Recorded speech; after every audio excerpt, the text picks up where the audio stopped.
జై Hind my dear fauji lovers. So ఈరోజు వీడియోలో నేను డిస్కస్ చేసే టాపిక్ ఏంటంటే సిఏఎస్ఎఫ్ యొక్క జాబ్ ప్రొఫైల్. అండ్ వీడియోలోకి వెళ్ళే ముందు అయితే నేను ఈ ఇన్ఫర్మేషన్ అంతా మా ఫ్రెండ్ పవన్ నుంచి అయితే గ్యాదర్ చేశాను. And he's working in CISF. సో తను నేను ఒకే దగ్గర అయితే చదువుకున్నాం అండ్ ఒకే భర్తీలో అయితే జాబ్ కొట్టాం. తనకు సిఐఎస్ఎఫ్ వచ్చింది, నాకైతే ఎస్ఎస్పి వచ్చింది. So very thanks to Pavan. And వీడియోలోకి వెళ్ళే ముందు మనం డిస్కస్ చేసే టాపిక్స్ ఏంటో ఇక్కడ స్క్రీన్ మీద చూడాలి మీరు ఇప్పుడు. ఫస్ట్ వచ్చేసి మనకి salary and next duty timings, leaves, family quarters, canteen facilities, located cities, promotions and medical facilities. So ఈ 8 టాపిక్స్ అయితే మనం ఈరోజు వీడియోలో అయితే కవర్ చేస్తున్నాం. సో మీరు మన ఛానల్ ఫస్ట్ టైం విజిట్ చేసినట్టయితే తప్పకుండా సబ్స్క్రైబ్ చేసుకోండి, ఎందుకంటే ఈ వీడియో మరికొందరికి రీచ్ అవుద్ది. అండ్ ఇంకా లైక్ చేయకపోతే వెంటనే లైక్ అయితే చేసుకోండి. సో ఫస్ట్ టాపిక్ వచ్చేసి మనం డిస్కస్ చేయబోతుంది ఏంటంటే శాలరీ. సో శాలరీ విషయానికి వస్తే మనకి సిఐఎస్ఎఫ్ వాళ్ళకి ఎవరికైనా కానివ్వండి, ఫస్ట్లో బేసిక్ పే అనేది ఒకటే ఆల్ సిఏపిఎఫ్ కోర్సెస్కి.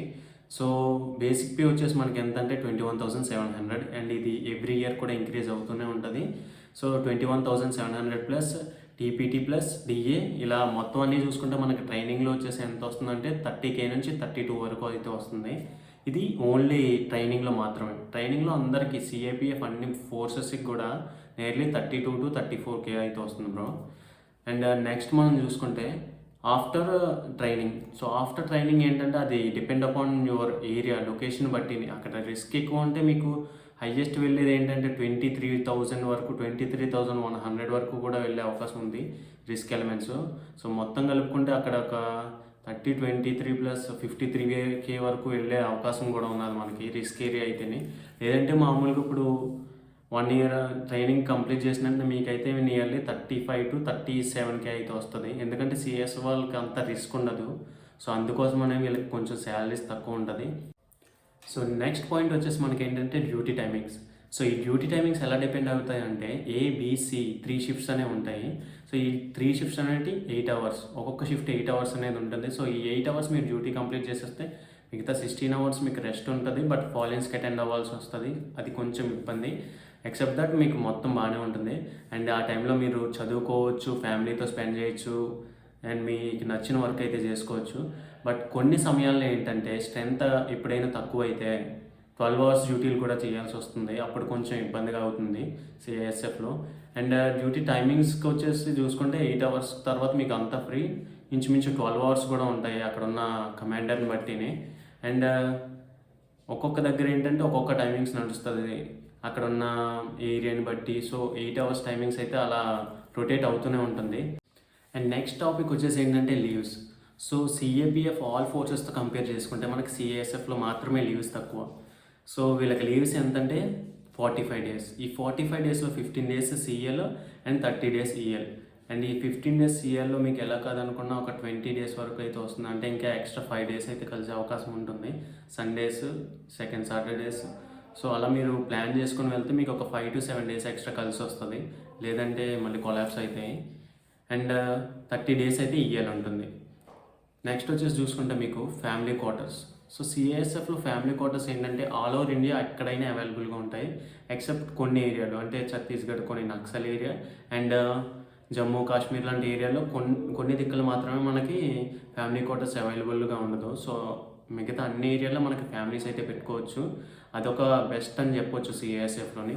అండ్ సిఎస్ఎఫ్ ఏంటంటే మీకు not only CSF, all CAPF ఫోర్సెస్కి చిల్డ్రన్ ఎడ్యుకేషన్కి అయితే మనకి ఫండ్ అనేది ఫీజు వాళ్ళే కడతారు. సో దానికి మీరు లెటర్ అనేది పెట్టుకోవాలి మ్యారేజ్ అయిన తర్వాత. అండ్ ఆల్ సిఏపిఎఫ్ ఫోర్సెస్లో మనకి ఇదైతే అవైలబుల్గా ఉంటుంది. నెక్స్ట్ టాపిక్ వచ్చేసి మనం చూసుకుంటే canteen facilities. So canteen facilities ఏంటంటే వీళ్ళకి లిక్కర్ అనేది అసలు ఉండదండి సిఐఎస్ఎఫ్లో. సో అదొక minus point. And canteen facilities అయితే గ్రోసరీకి all over available. Canteen facilities అయితే మనకి గ్రోసరీ కోసం అయితే ఓన్లీ ఉండొచ్చు, ఎక్సెప్ట్ దట్ మనకి లిక్కర్ అయితే అస్సలు దొరకదు.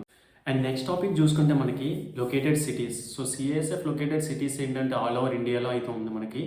అండ్ మనకి కావాల్సింది ఏంటంటే మన తెలుగు స్టేట్స్లో ఉన్నదా లేదా. సో తెలుగు స్టేట్స్లో అయితే ఇక్కడ లిస్టులు చూస్తున్నారు కదా, ఆల్ ఓవర్ తెలుగు స్టేట్స్లో మనకి చాలా యూనిట్స్ అయితే ఉన్నాయి. సో ఇక్కడ చాలా ఎక్కువగా అయితే డిప్లాయ్మెంట్ అనేది అవ్వచ్చు. ఐ హోప్ మీకు లక్ బాగుంటే మన స్టేట్లో కూడా అవ్వచ్చు, బట్ అది అంత త్వరగా అవ్వదు హోమ్ స్టేట్లో. ఒక 5 ఇయర్స్ అయితే మీరు బయటన వర్క్ చేసిన తర్వాత మాత్రమే మన హోమ్ స్టేట్కి అయితే రావచ్చు అని అన్నారు మా ఫ్రెండ్స్ అయితే. అండ్ నెక్స్ట్ టాపిక్ వచ్చేసి చూసుకుంటే మనం ప్రమోషన్స్. సో ప్రమోషన్స్ అయితే ఫాస్టెస్ట్ ప్రమోషన్స్ సిఏపిఎఫ్ ఫోర్సెస్లో ఎందులో అన్నా ఉన్నాయంటే అది సిఐఎస్ఎఫ్ మాత్రమే. మొన్నటి వరకు ఎస్ఎస్బి అని చెప్పేటోళ్ళు, సో ఎస్ఎస్బి కాదు, ఇప్పుడు సిఐఎస్ఎఫ్లో 14 ఇయర్స్కి మనకు ప్రమోషన్ అయితే రావడం జరుగుతుంది. 14 ఇయర్స్కి మీరు హెడ్ కానిస్టేబుల్ అవ్వచ్చు, అండ్ 29 to 30 ఇయర్స్కి అయితే మీరు ఏఎస్ఐ అవ్వచ్చు. మీ లైఫ్ టైం సర్వీస్లో మీరు ఎస్ఐ మాత్రమే అవ్వగలరు. ఒకవేళ ఎప్పుడైనా మీరు ఎల్డీసీ రాయాలనుకుంటే 4 ఇయర్స్ తర్వాత మీరు ఎల్డీసీ అనేది రాయొచ్చు, అంటే డిపార్ట్మెంటల్ ఎగ్జామ్స్. సో మీరు అందులో ఉంటూనే మీ హయ్యర్ పోస్ట్కి అయితే మీరు రాసుకోవచ్చు. సో దానికి కంపల్సరీగా మీకు గ్రాడ్యుయేషన్ ఉండాలి, అండ్ గ్రాడ్యుయేషన్ కంప్లీట్ చేసేసుకోండి మీకు ఎవరికైనా అవ్వకపోతే. సో అలా డిపార్ట్మెంటల్ ఎగ్జామ్స్ కూడా రాసుకొని మీరు అయితే ప్రమోషన్స్కి అనేది కొట్టచ్చు.